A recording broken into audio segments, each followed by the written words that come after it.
আসসালামু আলাইকুম, কেমন আছেন সবাই? আজকে আমরা চলে আসছি ফরিদপুর জেলা শহরের হেলিপোর্ট বাজারের বণিক কৃষি ভান্ডারে। আমার সাথে আছে বণিক কৃষি ভান্ডারের মালিক প্রণয় বণিক। প্রিয় দর্শক, আমরা বছরের শুরুতে আপনাদেরকে বলছি, হয়তো ক্যামেরার সামনে বলা হয় নাই, কিন্তু যখন বাজারে গেছে আপনাদের সাথে আলোচনা হয়েছে এবং আপনাদের সামনে একটা কথা শেয়ার করছি, আপনাদেরকে আমি সতর্ক করছি আমরা যে সবাই পেঁয়াজ বীজ নিয়ে আতঙ্কিত হবেন না, অতিরিক্ত বীজের উপর চাপ সৃষ্টি করবেন না, আগাম কিনবেন না। যখন বীজ আসবে সময় মতো ধীরে সুস্থে কিনবেন, দেখবেন যে পেঁয়াজের বীজের দামটা স্বাভাবিক থাকবে। যখন আপনারা অতি উৎসাহী হবেন, অতিরিক্ত চাহিদা দেখাবেন, পেঁয়াজ বীজগুলোর দাম বেড়ে যাবে। স্বভাবত এটা সব পণ্যের ক্ষেত্রেই। যেহেতু আপনারা অনেক বীজ অলরেডি কিনে ফেলছেন, এই মুহূর্তে কিন্তু সেই চাপটা কমে গেছে, যার জন্য অনেকগুলো কোম্পানির বীজের দাম কিন্তু কমে গেছে। আজকে আমরা আলোচনা করব যে বীজগুলোর দাম কমছে সেই বীজগুলো নিয়ে। আমাদেরকে একটু বলেন যে কোন কোনগুলোর দাম কিরকম কমছে, আগে কিরকম ছিল? আচ্ছা, দাম আসলে কোম্পানি কমায় না। আচ্ছা, দাম হলো অটোমেটিকলি বাজারের চাপের কারণে কম কারণে দাম কমে গেছে। আচ্ছা, কৃষক এখন দামি বীজের দিকে ঝুঁকে গেছে বেশি আর কি। কম দামি বীজের গুলো বাজারে বছর আমাদের কিং ভ্যারাইটি চাহিদা খুবই কম, যার কারণে কিং এর আগের থেকে দাম তুলনামূলক কম। তো আমরা দেখাই আমাদের যে দেশি যে সান কিং বা এই টাইপের যে দেশি যে লোকাল যে আমাদের ফরিদপুর স্থানীয় যে জাতগুলো আছে, এগুলো আমরা আগে 2500, 2600, 2800 বিক্রি করতাম। এগুলো এখন 2200, 2100, 2000 আচ্ছা এরকম দামে বিক্রি করতেছে। এটা আমি দুটো দেখাইলাম। এরকম বহু কোম্পানি আমাদের আছে। এগুলোর বর্তমান বাজার মূল্য 2000 থেকে 2300, 2400, 2500 অনেক কিছু আছে। এইগুলো আমাদের বর্তমান বিক্রি হতেছে আপনার কোন ক্যানগুলো আমরা আগে 3000 বিক্রি করতাম, এগুলো এখন আমরা 2600, 2700 বিক্রি করতেছি। আচ্ছা, ঠিক আছে। আর যাদের আগে কিনা আছে তারা হয়তো আরো কোন বিক্রি করতে পারবে, আমাদের এইভাবে কিনা, এই জন্য আমরা এই কিনা দামে সেল করে দিতেছি। যেমন আমাদের কোন প্রচলিত যে এই একটা জাত ছিল মালটা, এটা প্রথম দিকে কিন্তু বাজারে একটা অনেক চাহিদা ছিল। এই মালটার মোটামুটি এখন অবস্থা যেহেতু চাপ কমে গেছে, বেশি সেকেন্ড জেনারেশনের দিকে চাপ কমে গেছে, মালটার বর্তমান বাজার আমাদের বীজ অ্যাভেলেবল থাকার কারণে মালটার বর্তমান বাজার আছে আপনার 4200 টাকা। 4200 টাকা মাঝে কিন্তু 5000 টাকা, 200 টাকা বিক্রি করছে। আচ্ছা আচ্ছা, এখন 4200, 4300, 4500 বাজার। আমরা একদমই না পারলে 4200 বিক্রি। মানে বলা যায় এই বীজটা প্রায় 1000 টাকা কমছে কেজিতে, প্রায় বলা যায় 1000 টাকা। আমরা তো একটা কমিটা আমাদের লস। আচ্ছা, আমাদের কিন্তু কোম্পানি কমাই দেয় নাই, এটা আমাদের থেকে মানে বাধ্যগত বিক্রি করতে দিয়েছে, কারণ সিজনটা আমাদের প্রায় শেষের দিকে অনেকটাই। ঠিক আছে। তা এর মধ্যে আমরা দেখাই হাফিজ কিং।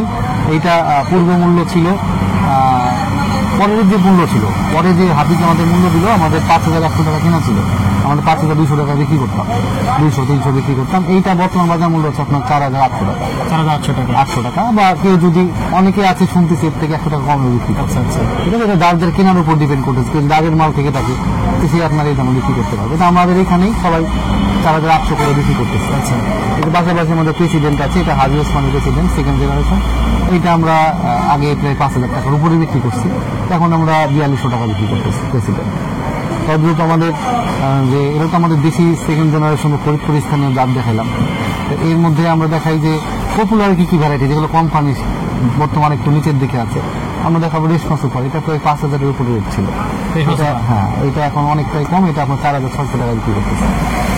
কারণ আমাদের একদম ক্রয়কৃত মূল্যে বিক্রি করতে হতেছে আর কি, চাহিদা কমের কারণে। আচ্ছা, মানে বীজ বেশি থাকা, সরবরাহ বেশি, কৃষকের চাহিদা কম। এটা মহারাজ, এটা আমাদের আগে 6000 উপরে বিক্রি ছিল, আমরা 5500 বিক্রি করতেছে মহারাজ।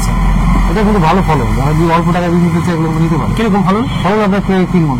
প্রায় 3 মণ। আপনি যে আমার দেশি যে কিংগুলা কিনি বা আমাদের যে আছে যে বিভিন্ন কোম্পানির নাম বলবো না, তারা যেগুলো কিং না কিনে আমার মনে হয় এগুলো কেনাটা ভালো।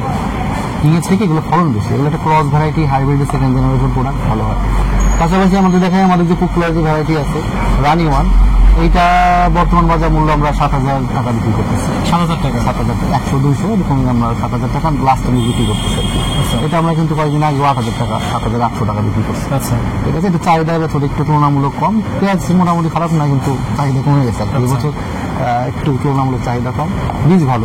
আচ্ছা, পাশাপাশি আমাদের সুলতান আমরা কয়েকদিন আগে প্রায় 11000 টাকা বিক্রি করছি, 10500 বিক্রি করছি। এটা উল্টা হয়ে গেছে, এখন সুলতানের দাম এখন বর্তমান আমরা 9600-700 এরকম বিক্রি করতেছে। সুলতান খুব ভালো পেঁয়াজ, এটার বর্তমান বাজার মূল্য কম, কিন্তু আমাদের এখন যদি আমাদের সুলতানের স্টক শেষ হয়ে যায় তাহলে আমাদের এখন কিনতে হবে 9900 টাকায়।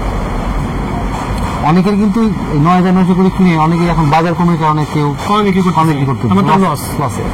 কৃষক শুধু আমাদের লাভ দেখতেছে, লসও কিন্তু আছে, আচ্ছা। প্রচুর লাভ আছে।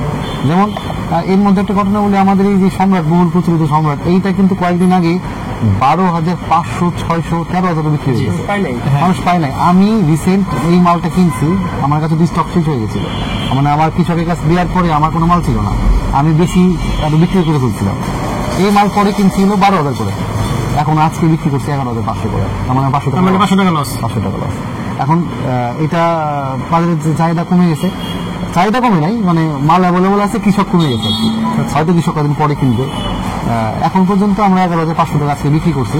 আর এইটার একটা কথা আমি আপনাকে বলে দিই, মানে ভালো দোকানদার না যারা, মানে একটা অসাধু দোকানদার, অসাধু ব্যবসায়ী, এইটা একটা বদনাম করতেছে, কারণ তাদের কাছে এই মালটা নাই, যার কারণে কি বলতেছে, এটা নাকি জার্মিনেশন নাই, এটা কৃষক পর্যায়ে বলে একটা বাজার থেকে নামানোর চেষ্টা করতেছে। আচ্ছা আচ্ছা, এইটা আমি নিজে জার্মিনেশন দিচ্ছি কাকা, 100-র মধ্যে 86%, 86%, 80% আপ গেলে অবশ্যই আমি মনে করলাম 86 নাই, মানে 80 জ্বালাইছে। আচ্ছা। কৃষকদের বাইরে যেটা বলে দিই, এটা যদি 100-র মধ্যে 80 না জ্বালায়, আপনারা আমাদের কাছে নিয়ে আসবেন, এসে টাকা রিটার্ন নিয়ে যাবেন বা অন্য মাল নিয়ে যাবেন, এবং কারো কথা শুনে ফেরত দিতে আসবেন না, আগে নিজে পরীক্ষা করে যাচাই করে দেখবেন তারপরে।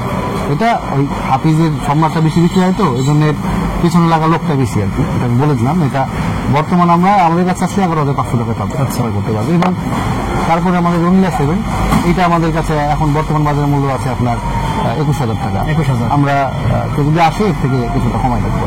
আচ্ছা, এটা দেওয়া কত ছিল আগে? 22,500 পর্যন্ত উঠছি, 5,500 ছিল, এখন আমরা এই মানে অনেক বেশ কমছে তো, অনেকটা কমে গেছে। বেশ কমছে। কথা বলে এটা হচ্ছে ক্রসিস আসে আমাদের ইউনাইটেড সিডে, এইটার আমাদের 16,300 টাকা ইনভয়েসকৃত মূল্য, এটা আমরা বর্তমান 15,300 টাকা আমরা রাখতেছি, আমাদের 1,000 টাকা লস দিয়ে আমরা বর্তমান আচ্ছা, রাখতেছি, মানে এটাই বেশ লস হইতেছে। অনেক বেশি লস হয়ে যেতেছে। এবং যদি আমাদের কাছে এখানে কিছু আসে তা আমরা চেষ্টা করবো আর একটু যতটুকু করা যায় করে দেবো। আচ্ছা, ঠিক আছে, এই হচ্ছে বর্তমান বাজার মূল্য, যেগুলো আপনার অনেকটাই কমে গেছে। কৃষক বিভ্রান্ততে এর আগে অনেক বেশি এক্সাইটেড হয়ে অনেক দামের মাল কিনে ফেলছে, যার কারণে কোম্পানি দাম বাড়াই ফেলছিল। ঠিক আছে, এখন কোম্পানি কিন্তু এখন আর দাম কমায় নাই, কিন্তু ব্যবসায়ীদের এটা আমাদের বাধ্যগত হবে, কারণ আমার দেখা গেলো এটা স্টক আছে অনেক, আমি 9,900 করে কিনছি, আমার তো এখন এটা বিক্রি করে দিতে হবে অবশ্যই, যেহেতু চাহিদা কমে গেছে, এটা কমে গেছে। এখন যার কারণে আমাদের অনেকটাই লসে বিক্রি করতেছে, এবং আমরা কিন্তু অনেকটাই ক্ষতিগ্রস্ত হয়ে যাব যদি এরকম পর্যায়ক্রমে দাম কমে যায়।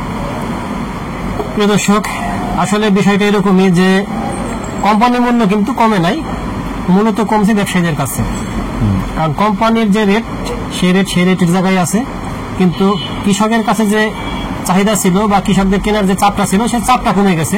যেহেতু বীজ দীর্ঘদিন সংরক্ষণ করা যায় না, সেক্ষেত্রে এদের ক্লিয়ার করতে হবে, যার জন্য স্টক ক্লিয়ার করার জন্য মূলত লস দিয়ে হলো বিক্রি করতেছে।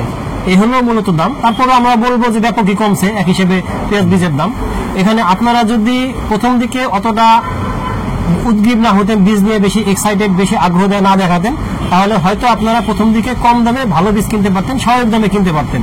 কিন্তু যেহেতু আপনারা একটা ভুল করে ফেলছেন, গ্রাহকরা বা কৃষকরা সেই সুযোগটা কোম্পানিগুলো নিয়ে দাম বাড়িয়ে দিয়ে বিক্রি করছে। তাই আপনাদেরকে আমরা বলবো যে চাহিদাটা সবসময় স্বাভাবিক রাখবেন, অতি উৎসাহী কেউ হবেন না, তাহলে দেখবেন যে সবকিছু স্বাভাবিক থাকবে। ধন্যবাদ সবাইকে, আল্লাহ হাফিজ।